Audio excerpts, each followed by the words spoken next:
There is a kind of quiet that settles over you when you have been through something that nobody else can fully understand. It is not the silence of loneliness, though sometimes it feels that way. It is the silence of a heart that has learned to wait, even when it does not know what it is waiting for. And if you are here today, listening to this with a heaviness in your chest, or a flicker of hope that you are almost afraid to trust, I want you to know that you are not alone in this moment. What you are carrying, what you have been holding close to your heart for reasons you cannot always explain, it matters. Your story matters. Your longing matters. And the way you have kept going, even when part of you wanted to give up on love altogether, that matters more than you might realize. I want to speak to you today, not as someone who has all the answers, but as someone who understands that waiting can be both a burden and a gift, because I do not.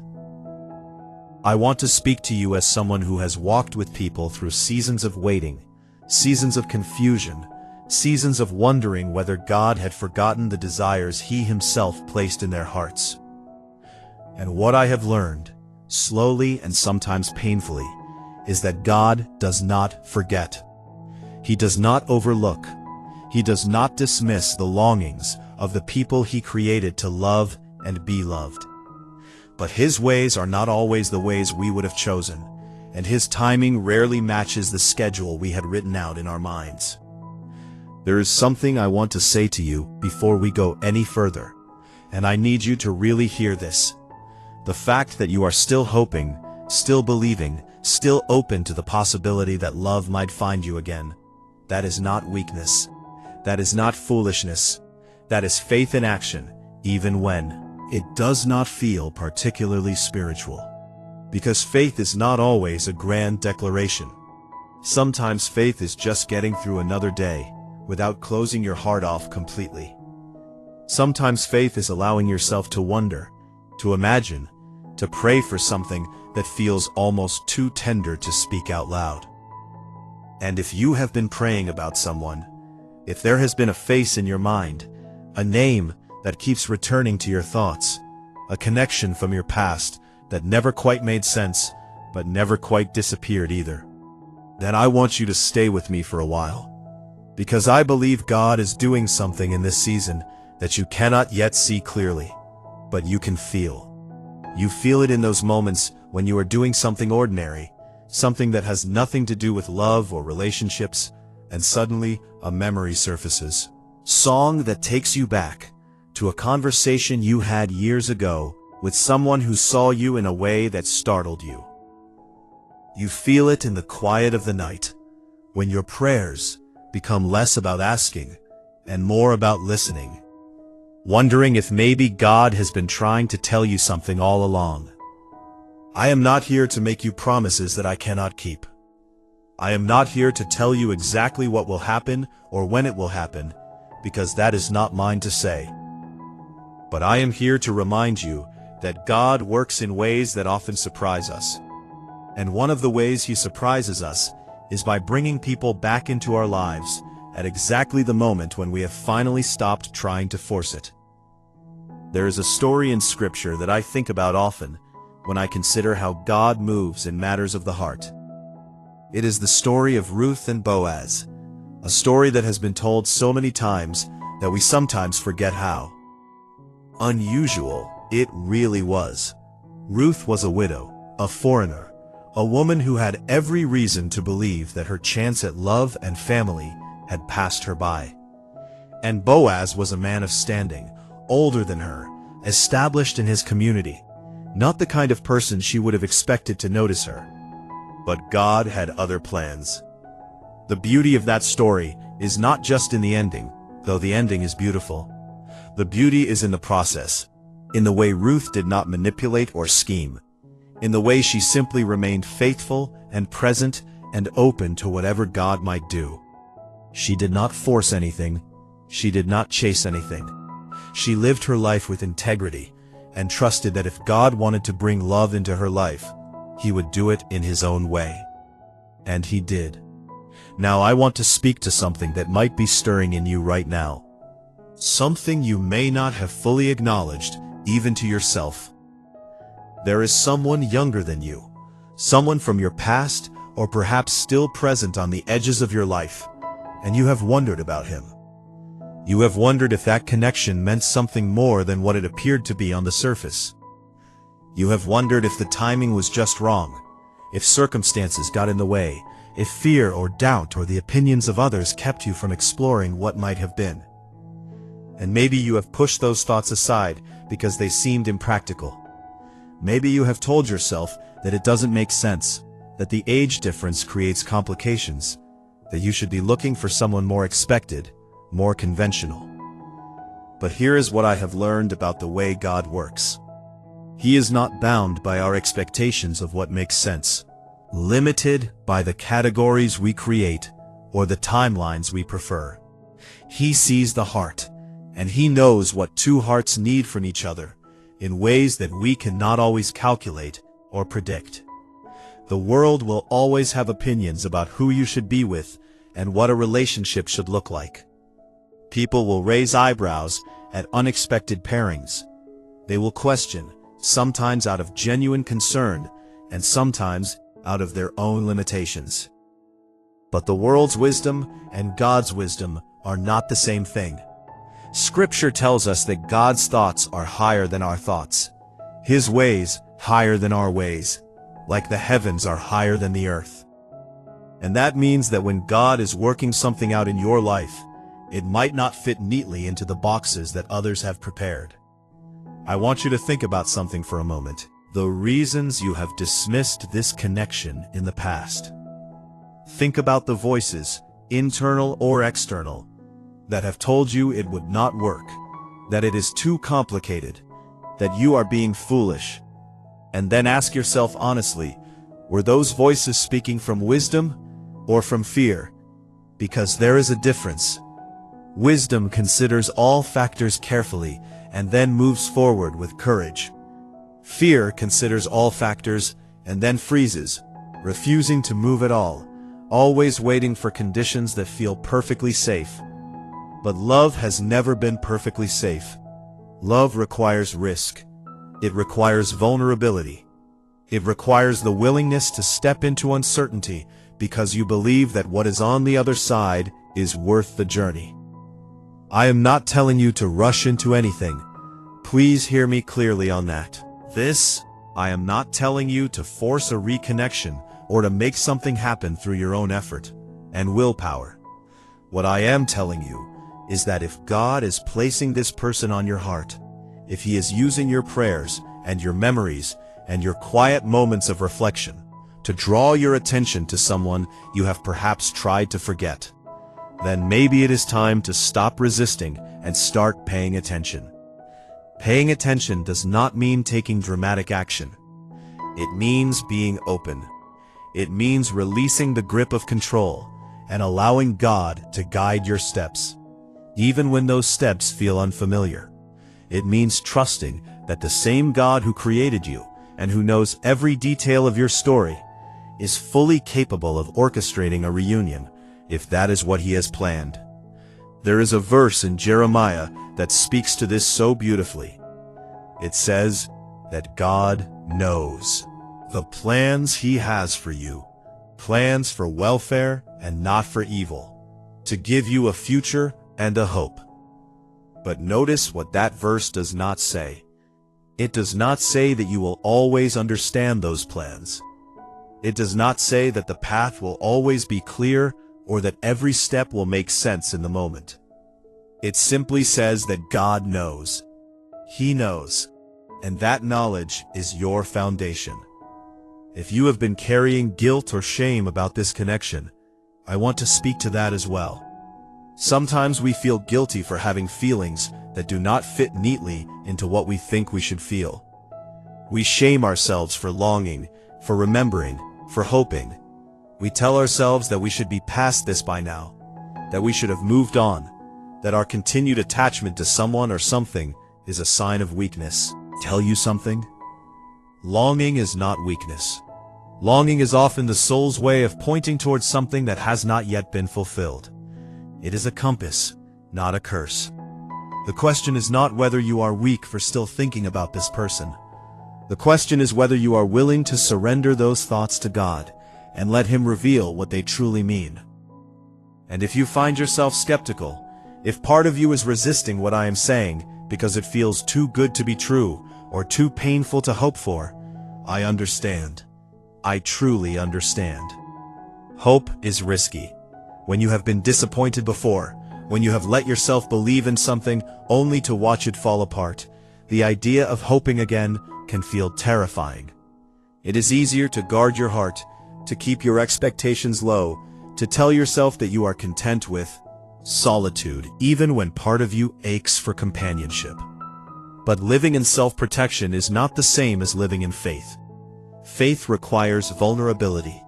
It requires the willingness to be disappointed again, if that is what happens, because you trust that God will be with you either way. And here is what I can promise you, not about the outcome, but about God Himself. He will never leave you alone in your hoping. He will never abandon you in the uncertainty. Whether this reconnection happens or not, whether this person becomes your husband or not, God's love for you is unchanging, and His presence with you is constant. That is the bedrock. That is what you can stand on. Everything else, including the specific desires of your heart, rests on top of that foundation. And when the foundation is secure, you can hold your desires loosely, trusting that God will either fulfill them or redirect them towards something even better than you imagined. I want to talk for a moment about the nature of divine timing, because it is something that so many of us struggle to understand. We live in a world that values speed and efficiency. We want answers quickly. We want results immediately. And when God takes His time, which He often does, we can interpret that slowness as indifference. We can feel like He is not listening, like He does not care, like our prayers are bouncing off the ceiling and going nowhere. But divine timing is not the same as human timing. God operates outside of time in a way that we cannot fully comprehend. What feels like years to us might be a brief moment in the scope of eternity. Wait might be precisely the amount of time needed for both hearts to be prepared, for circumstances to align, for lessons to be learned that could not be learned any other way. When I think about the people I have known who experienced unexpected reconnections, who found love returning to them from directions they never anticipated, one common thread stands out. Almost all of them had reached a point of genuine surrender before the breakthrough came. They had stopped striving. They had stopped manipulating. They had stopped trying to make things happen through their own cleverness or desperation. They had come to a place of peace with the possibility that it might not happen at all. And then, often without any dramatic announcement, the door opened. I do not say that to suggest a formula, because God is not a formula. Respond to techniques or strategies. But I do believe there is something about true surrender that makes space for God to work. When we finally release our death grip on our plans and open our hands to receive whatever He wants to give, something shifts. The energy of grasping is replaced by the peace of receiving. The anxiety of trying is replaced by the calm of trusting. And in that space, things become possible that were not possible before. If you have been watching this and feeling a stirring in your spirit, I want to encourage you to sit with that feeling rather than dismiss it. Do not immediately rationalize it away. Do not tell yourself that you are being silly or sentimental. Give yourself permission to feel what you feel and to bring those feelings honestly before God. You might pray something like this: Lord, I do not fully understand what is happening in my heart, but I know that you see it all. I bring this person before you, not to demand that you give me what I want, but to ask that you show me what you want. If this connection is from you, then I trust you to open the doors that need to be opened. And if it is not from you, then I trust you to bring peace to my heart and to redirect my longing toward whatever you have prepared. I surrender this to you because I cannot carry it on my own anymore. That kind of prayer is not weakness. That kind of prayer is strength. It takes strength to admit that you cannot control everything. It takes strength to acknowledge that you need guidance from someone wiser than yourself. And it takes strength to remain open to love when every instinct tells you to protect yourself from potential heartbreak. I want to acknowledge something else that might be weighing on you. The question of age difference in relationships is one that carries a lot of cultural baggage. Depending on where you live and what community you are part of, you may have absorbed messages about what is appropriate or inappropriate, what is respectable or suspect. And when you are a woman considering a connection with a younger man, those messages can be particularly loud. You might wonder what people will think. You might worry about judgment from family members, from church members, from friends who have opinions about everything. You might even question your own motives, wondering if there is something wrong with you for being drawn to someone younger. But let me offer you a different perspective. Throughout Scripture, we see God repeatedly working outside of cultural expectations. He chose David, the youngest son, when everyone expected the eldest. He used a young shepherd boy to defeat a giant that trained warriors feared. He sent his own son into the world, not as a powerful ruler, but as a baby born in poverty. God has never been particularly interested in conforming to human expectations of what is normal or respectable. He is interested in hearts. He is interested in faithfulness. He is interested in love that reflects His own love, which is generous and unexpected and stubbornly persistent. So if the person God is placing on your heart happens to be younger than you, that does not disqualify the connection. It simply means that your story does not follow the script that others might have written for you. And perhaps that is exactly the point. Perhaps God is inviting you into a love story that will challenge some of your assumptions about how life is supposed to unfold. Perhaps He is teaching you to value substance over appearance, character over convention, the leading of His Spirit over the approval of the crowd. That is not always an easy lesson. It requires courage.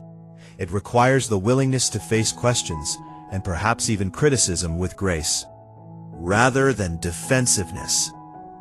But it is a lesson worth learning because it deepens your trust in God and expands your capacity to receive the unexpected blessings He wants to give.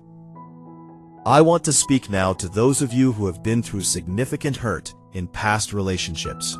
Maybe your heart was broken in ways that still ache when you think about them. Maybe you trusted someone who turned out to be untrustworthy. Maybe you gave yourself fully to a relationship only to be abandoned or betrayed. Those experiences leave marks. They shape the way we approach new possibilities. They can make us cautious to the point of paralysis, so afraid of being hurt again that we refuse to risk anything at all. But here is what I want you to understand. Your past does not have to dictate your future.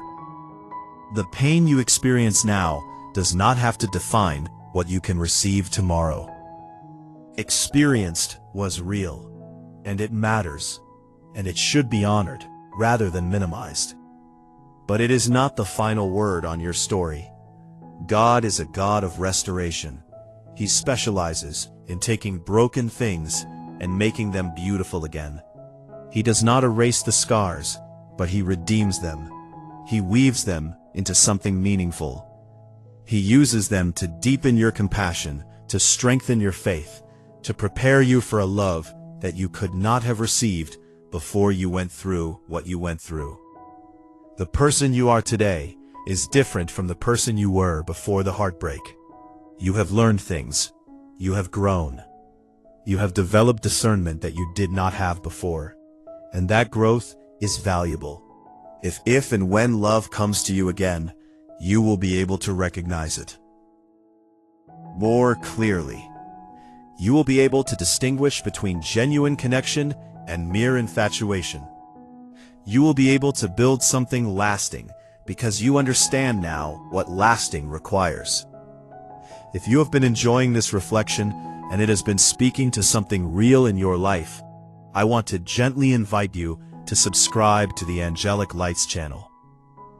This is a space where we gather to think deeply about faith and life and the unexpected ways that God moves among His people.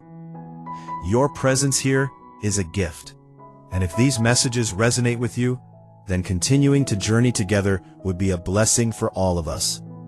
Now let me return to the heart of what we have been discussing. There is a kind of knowing that goes beyond logic. It is the knowing that Abraham had when he left everything familiar and set out for a land he had never seen.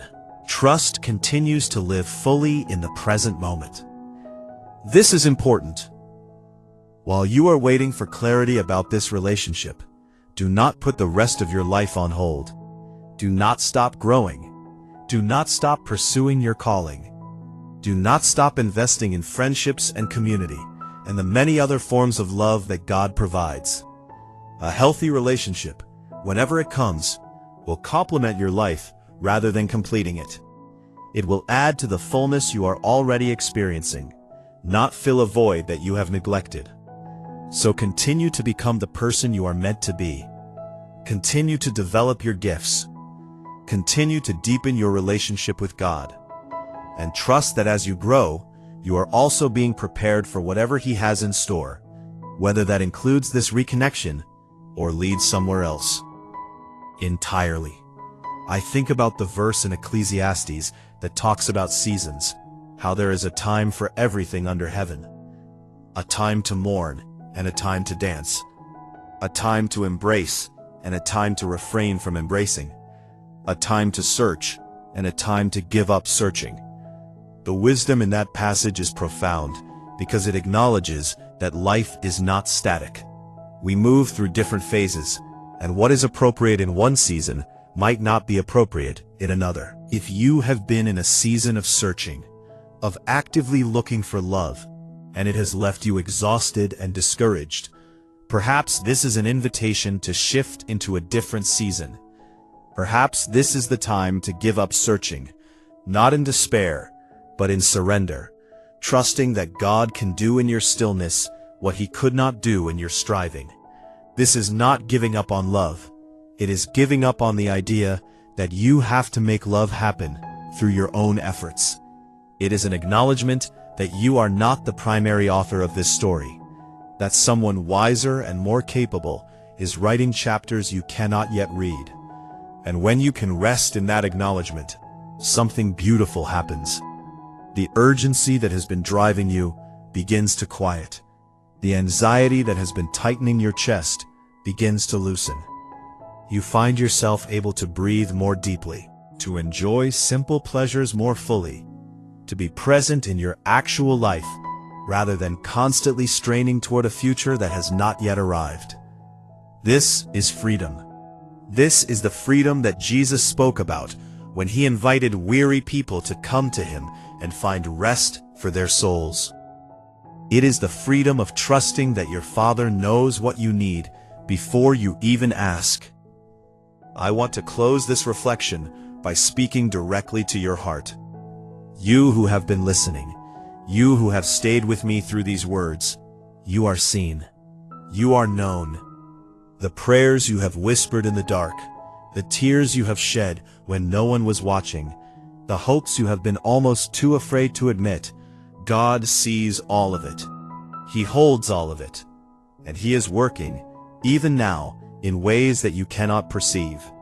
If this younger man is meant to be your husband, if God is indeed preparing to reconnect you for the purpose of marriage, then no obstacle will ultimately prevent it. Not time, not distance, not misunderstandings, not the doubts that have plagued you both. What God has joined together, no circumstance can permanently separate. But even if things unfold differently than you hope, even if the story takes turns you did not anticipate, you will not be left empty-handed.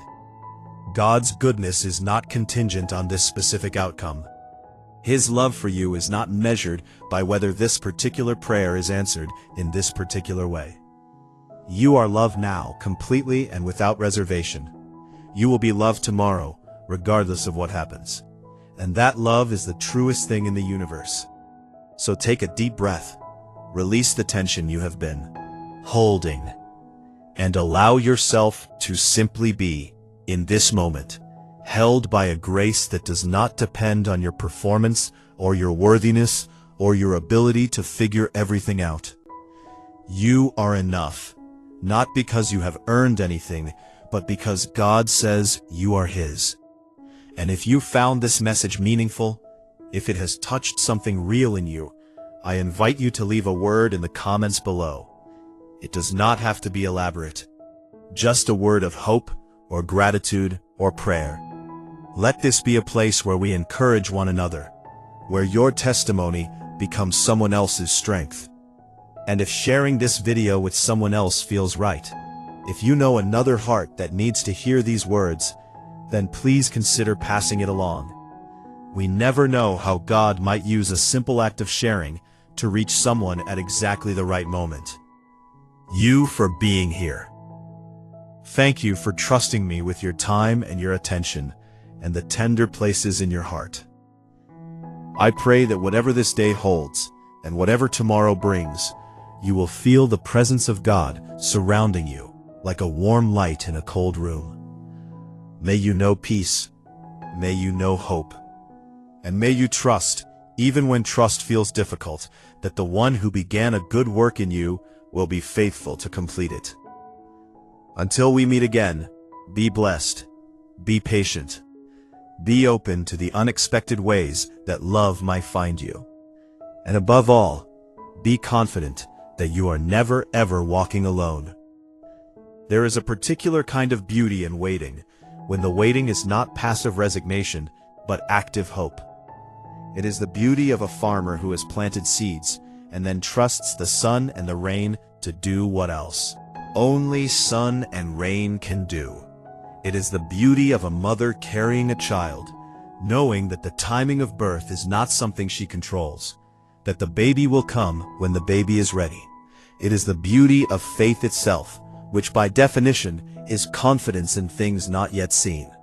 And if you can learn to inhabit that kind of waiting, if you can make your home there without constantly peeking out the window to see if your expected guest has arrived, then you will discover a contentment that transcends your circumstances.